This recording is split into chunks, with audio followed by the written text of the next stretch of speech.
छोड़ी ज्यादा दिन तुमको तंग अरे बब्बू सिंह हमको कभी भी तंग नहीं करेगा। दीदी, तुम्हारे कहने से अब तो हवेली वाला लोग हम लोग को और भी ज्यादा दुश्मन बन जाएगा। डरपोक कहीं की, डर के मारे ना उन लोग का हवा टाइट हो गया था। जरूर हुआ होगा। हवेली में घुस के अच्छा हमारा बात पे विश्वास नहीं है तो कम से कम अभी मेरी बात पे विश्वास कीजिए।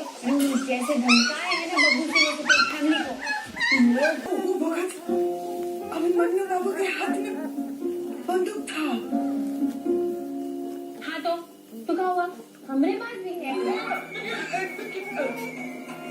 अरे हमारे सुरक्षा के लिए हमारे पास भी है। अरे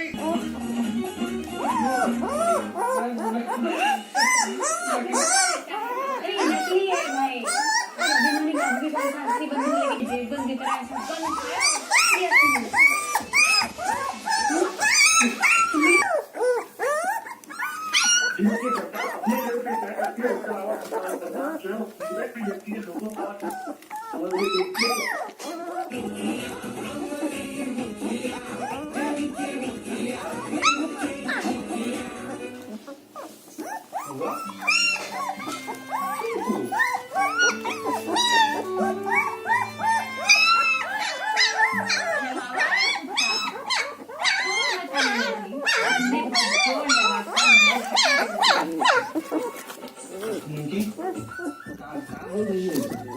उनको जैसे बोले जा रहे थे लेकिन